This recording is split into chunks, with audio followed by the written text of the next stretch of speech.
और बच्चियों की हत्या करने का काम किया, यह वही व्यक्ति है जिसने तमाम राजाओं को परास्त किया। निकालो अपनी तलवार। राजा सुहेलदेव राज पर 80 किलो की तलवार निकालते हैं और बीचों बीच चीरने का काम करते हैं। एक धड़े को कुंड में फेंकते हैं और दूसरे धड़े को सूर्य कुंड में फेंक करके यह संदेश देते हैं पूरी दुनिया को, अरे तुम लोग ये नाम क्षत्रिय राजपूत समाज का बेटा है, यह दिल दिखाने पीछे भागने वाला नहीं है, ये शस्त्र उठाने वाले लोग हैं, हम शस्त्र उठाने वाले लोग नहीं है। एक ऐसा पराक्रम राजा सुहेलदेव राज ने दिखाया और उनके पराक्रम से पूरी दुनिया हिल गई। पूरे देश के राजाओं ने राजा सुहेलदेव राज की वीरता का बखान अपने राज्य में करने का काम किया। जो राज्य विदेशी आक्रांता के कब्जे में था उस राज्य को भी मुक्त कराने का काम किया। और एक ऐसा अवसर आया साथियों कि उत्तर से लेके दक्षिण और पूर्व से लेके पश्चिम 150 साल तक 150 साल इस भारत में किसी का शासन रहा तो नागवंशी क्षत्रिय राजपूत समाज का शासन रहा। आज भारत का नाम भी राजपूत समाज से रखा गया है साथियों। आज भारत में हम लोग निवास करते हैं, इसका भी नाम भारत राजपूत के नाम से रखा गया। आज पूरी दुनिया नतमस्तक है। याद करिए वो दिन 1000 साल बीत गए। कहा जाता है समय समय को दोहराता है, तो इतिहास को दोहराता है, जैसा माननीय विधायक जी ने कहने का भी काम किया। बात सही है कि अगर इतिहास किसी समाज का बना है तो फिर इतिहास बनाना पड़ा। आखिर इतनी जानकारी हमको कैसे हो गई? मैं बताया, अगर पूरा इतिहास मैं बताऊं, पूरा सारा इतिहास बताऊंगा तो समय मेरे लिए कम हो जाएगा साथियों।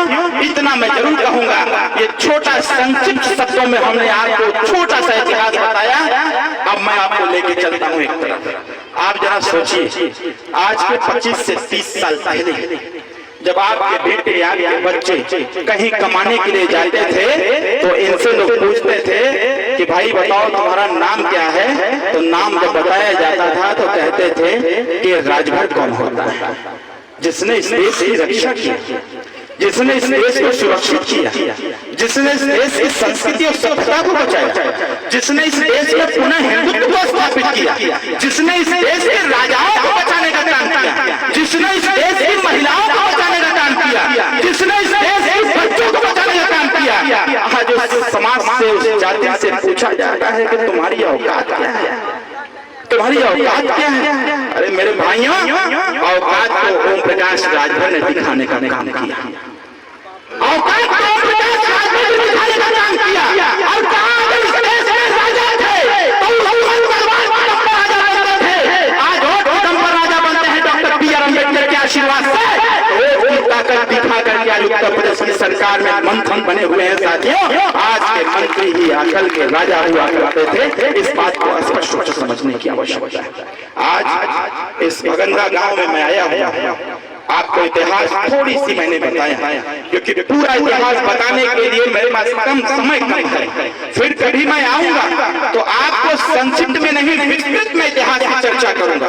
मैं नाम तो बताऊंगा, मैं सारा स्थान बताऊंगा और वो हर एक जगह बताने का काम करूंगा कि किस किस चरण में क्या क्या हुआ था। इतिहास की साथियों कम जानकारी नहीं, इतिहास की पूरी जानकारी है। मेरा मकसद बस एक है, अगर इतिहास को मैं पढ़ लिया, मैं जान गया तो आप इतिहास कभी पढ़ पाएंगे, आपका बच्चा तभी पढ़ पाएगा जब आज की शिक्षा वो ग्रहण करेगा साथियों, तब जाकर के आपका बच्चा इतिहास पढ़ेगा। ये बताओ कुछ बात समझ में आई कि नहीं आई? जोर से बोला, समझ में आई?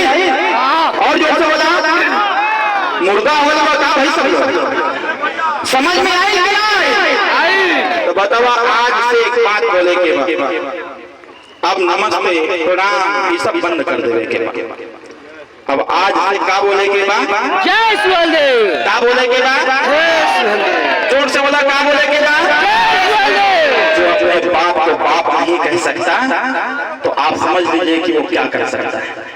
हम अपने बाप को बाप कहें, अपने समाज के साथ रहें और यह समाज जिस दिन जागरूक हो गया, आज बिहार में जिस प्रकार का मूवमेंट हमारे माननीय प्रदेश अध्यक्ष उदय नारायण राजभर जी के नेतृत्व में चल रहा है, आज बिहार जिस प्रकार से अपनी उपस्थिति दर्ज उपस्थिति बहुत दूर तक इसकी आवाज जा रही है।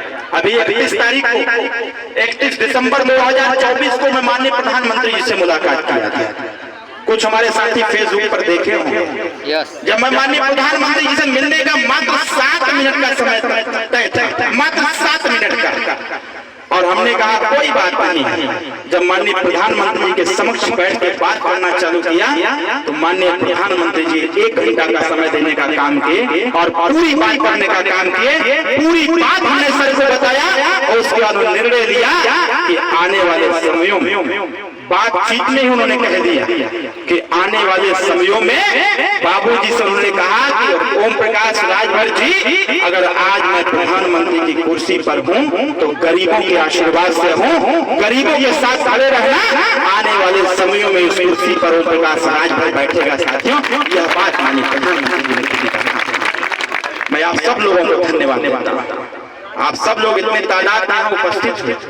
आने वाला 10 जून विजय दिवस का कार्यक्रम होगा।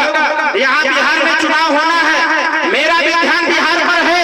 आने वाले समयों में पार्टी यहाँ चुनाव लड़ेगी और चुनाव लड़ करके हर विधानसभा में चुनाव लड़ेगी पार्टी, गठबंधन में लड़ेगी और गठबंधन में लड़ करके अपनी सरकार बनाने का काम करेगी। एनडीए सरकार बना करके राजा बनाने का काम इन्हीं लोगों को किया जाएगा। साथियों, यही बात मैं आपसे कहना चाहता हूँ। आज के बाद हर माँ बाप से मेरा आग्रह है कि राजा सुहेलदेव राजभर जी की पूजा होनी चाहिए।